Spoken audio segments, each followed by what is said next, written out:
Gérard Coville, Christophe Dabin, bonjour. Bonjour. Donc, merci d'avoir accepté notre invitation. Donc, Christophe Dabin, vous êtes le président du CTOS. Gérard Coville, vous êtes un passionné de sport, une discipline que vous connaissez très bien, dont vous connaissez très bien l'histoire localement. Hein, vous avez notamment écrit 2 livres qui retracent l'histoire du cyclisme et de la boxe sur le territoire. Et donc, si on vous a invité aujourd'hui sur notre plateau, c'est pour parler de Roger Cadour, qui nous a quittés dans la nuit de vendredi à samedi à l'âge de 93 ans. Donc c'était une figure importante hein, dans l'histoire du sport calédonien. Il est considéré notamment comme le père des Jeux du Pacifique. Une compétition à laquelle il a toujours tenu à être présent depuis 1963, non, il me semble, Christophe. 1963, oui, les premiers Jeux à Suva. Et donc il a pas raté une seule édition depuis. Il était là aussi à Appia en 2019. Oui, c'est-à-dire que depuis les premiers Jeux qu'il a aidé à créer en 1963, il a assisté à toutes, je veux dire, à tous les jeux, même les mini-jeux. Et donc la dernière fois qu'il était avec nous, c'était donc aux Jeux de Samoa en 2019. Donc un moment où il a été nommé membre à vie du Conseil des Jeux. Donc c'est dire l'importance qu'il avait pour ces Jeux du Pacifique. Je crois que c'était la reconnaissance et l'admiration donc de ses pairs.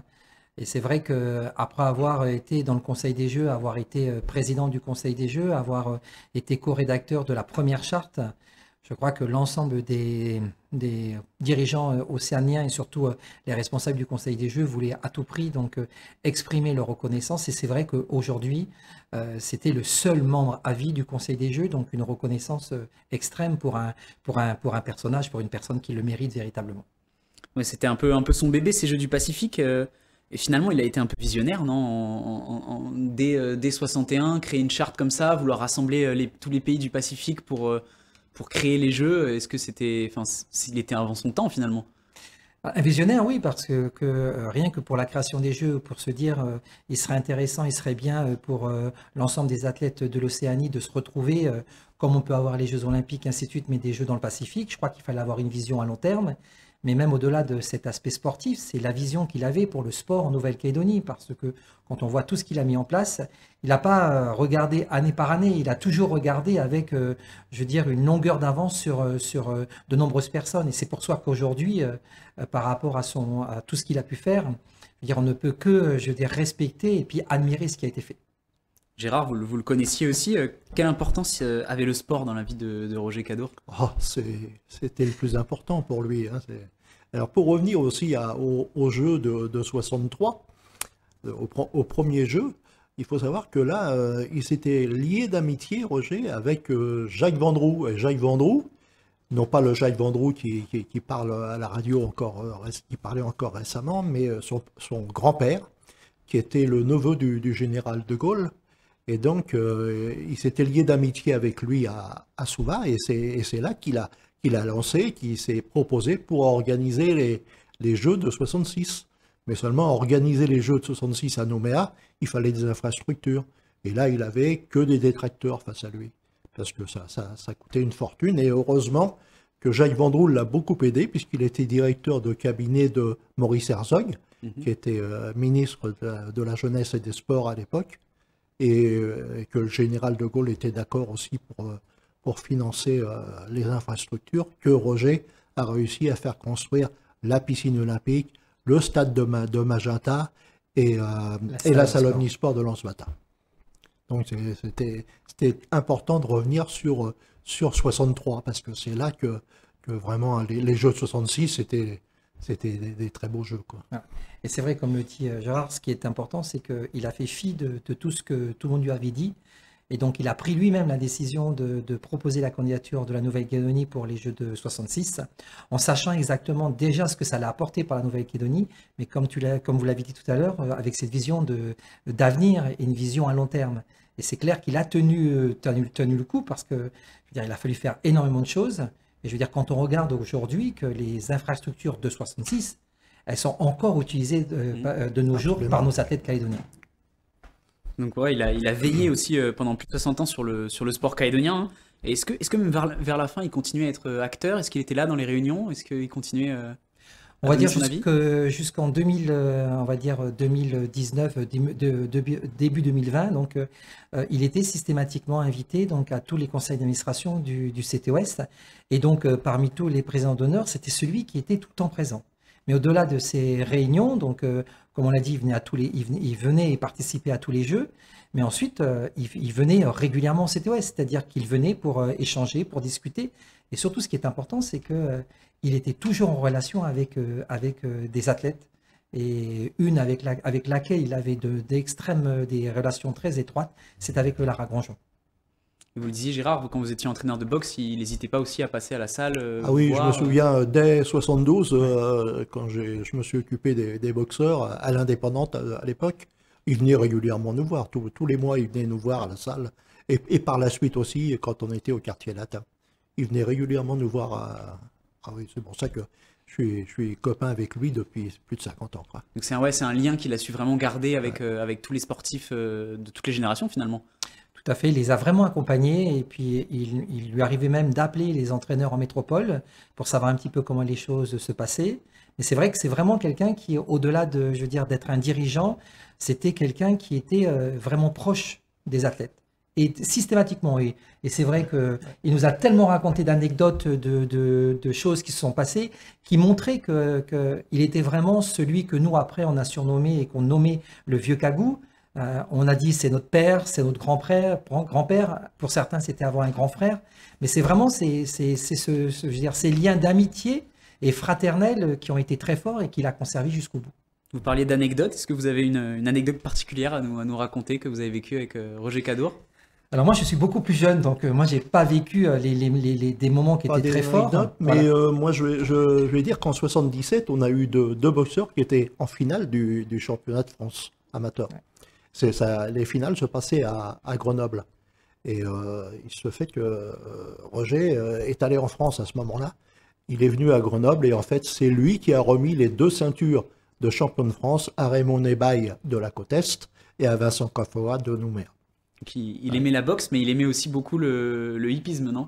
Ah, le hippisme, mais ça c'est depuis qu'il était tout jeune, puisque son grand-père maternel, Eugène Dubuisson, à la fois, avait des chevaux. Et lui, Roger, passait ses 2 mois de vacances tous les ans à la fois. Donc il était toujours à cheval. Et c'est de là qu'est venue sa passion pour les chevaux, puisque son grand-père avait une écurie avec des chevaux renommés, tel Boxer d'ailleurs, Roméo, pas le Roméo des années 70 qu'on a connu, mais Roméo avant-guerre, quoi. Avant-guerre, et Naina aussi. Il avait trois bons chevaux que Roger a pu suivre avec son grand-père. Et par la suite, quand Roger s'est un peu libéré du CTOS, c'était le CTS à l'époque, puisque le CTOS a changé de nom dans les années 80 pour devenir CTOS. Donc c'était le comité territorial des sports qu'il présidait. Et à partir de 76, quand il s'est libéré du comité, il est allé davantage à Paris. Et il a ouvert une écurie, l'écurie d'Illy. Et il avait des très bons trotteurs. Il adorait le trot. Mais par la suite, quelques années après, il s'est associé avec la plus grande famille du trot français, la famille Dubois. Et là, ses chevaux ont volé de succès en succès, quoi. Et même encore récemment, il avait des reproducteurs vraiment qui lui donnaient satisfaction. Il continuait à suivre le sport alors, oui, son sport, oui, en tout cas le hippisme. Et oui, le hippisme, oui, même je sais qu'il le faisait toujours discrètement, mais il a toujours aidé le hippisme calédonien. Donc on le sait, hein, avec la crise sanitaire, c'est difficile d'organiser un rassemblement d'ampleur. Mais est-ce que vous avez tout de même prévu quelque chose de particulier pour rendre hommage au vieux Cagou au sein du CTOS, Christophe? Oui, c'est vrai qu'on a eu l'honneur de pouvoir assister à ses obsèques donc, hier matin. Et on a bien précisé à sa famille qu'il était hors de question pour nous de laisser partir Roger comme ça. Donc on est en train de réfléchir, mais bon, ça commence petit à petit à voir le jour. Normalement, à partir de demain matin, donc de mercredi à vendredi, on va installer donc un espace dédié à la Maison des Sports pour que n'importe quel athlète calédonien puisse venir, je veux dire, déposer une fleur, signer un livre d'or. Donc on va communiquer sur ça. Et normalement, on va mettre en place une journée gris et rouge. Donc à nous de trouver la date la plus opportune. Mais faire cette journée gris-rouge, y associer l'ensemble des collectivités, parce que au-delà du monde du sport, Roger, c'était un monsieur dans tous les domaines. Et je crois qu'aujourd'hui, c'est pas que le sport qui perd quelqu'un, c'est bien la Nouvelle-Calédonie qui perd quelqu'un. Et donc, on veut voir avec les institutions, pour que les institutions s'associent aussi. Et donc, on va vraiment faire quelque chose pour vraiment lui rendre hommage. Et si tout se passe bien, il y a quelque chose qui va se passer sur les murs de la Maison des Sports. Ok. Oui, parce que c'était pas juste un passionné de sport aussi, il était notaire de formation, il a ouvert une agence immobilière, Caillard et Cadour, qui existe encore aujourd'hui, donc il a laissé son empreinte dans différents domaines. Et une multitude de sociétés. Hein. Tout à fait. Un gros travail dans le monde économique aujourd'hui. Et c'est vrai que ce qu'on a vu, ce qu'on a pu dire l'autre jour, c'est que quand on a un engagement comme Roger, mettons, l'engagement il se perd un petit peu donc, de nos jours. Mais quand on voit l'engagement, le temps qu'il a passé pour le sport, on a remercié la famille parce qu'on sait très bien que quand on donne du temps, on passe beaucoup moins de temps en famille. Et c'est vrai que c'est pas évident des fois de dire tiens, je veux faire quelque chose avec mon père, mais mon père il n'est pas là parce qu'il est pris ailleurs.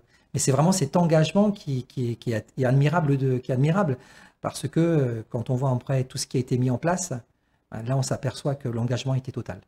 Ouais, qu'est-ce qu'il faudrait retenir du coup de ce personnage, de Roger Cadour? Sa discrétion. Ah ouais? Oui, il était discret au possible, quoi. Il en disait peu, oui. Il arrangeait toujours tout d'ailleurs, hein. C'était un peu un arbitre, hein, souvent. On disait discrétion, moi je dirais aussi simplicité, diplomate, et puis essayer au maximum que tout se passe pour le mieux. Connu des moments difficiles, hein, je veux dire, depuis des années. Il a toujours été là pour que les choses elles se passent correctement. Et puis, on parle beaucoup d'un bâtisseur, mais pour moi, c'est pas qu'un bâtisseur d'infrastructures sportives. C'est un bâtisseur au sens large, un bâtisseur au niveau du sport. Et surtout, ce qui est important, c'est que il a pris très jeune les rênes du sport calédonien parce que on l'a poussé à le faire. Mais ce qu'il a souhaité, lui, par la suite, c'est vraiment aider et former les dirigeants. Et donc, c'est pour ça qu'il a toujours été derrière nous. Je veux dire, 61, on est 2021, c'est-à-dire que c'est plus de 6 décennies pour le monde du sport, mais vraiment avec cette idée d'être là, d'accompagner, de donner des conseils et de former les dirigeants. Et si on est là aujourd'hui, hein, je crois, de nombreux dirigeants, c'est parce que c'est tout ce travail qui a été fait en amont depuis tant d'années par Roger. Parce que pour lui, le sport avait vraiment un sens social, non, un sens d'inclusion, qu'on retrouve d'ailleurs dans la charte des Jeux, mais c'était l'idée même du sport pour lui, non? Le sport, on sait très bien, on le voit aujourd'hui, il a un rôle sociétal tellement fort, c'est-à-dire que quand on va amener un jeune à pratiquer une activité physique, une activité sportive, et qu'on peut l'amener le plus loin possible, ça montre bien le rôle extrêmement fort que le sport a dans la société d'aujourd'hui. Donc c'est ce qu'il voulait, c'est ce qu'il a recherché en permanence, et c'est ce qu'il a réussi. C'est ce que vous allez donc continuer de faire au CTOS. Tout à fait. Merci beaucoup en tout cas d'avoir accepté notre invitation et à une prochaine fois. Merci à vous.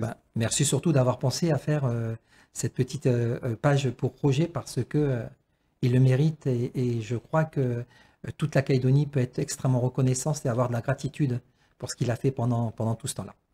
Il ne faut pas oublier les anciens, quoi, du tout. On les oublie pas. Voilà, merci en tout cas.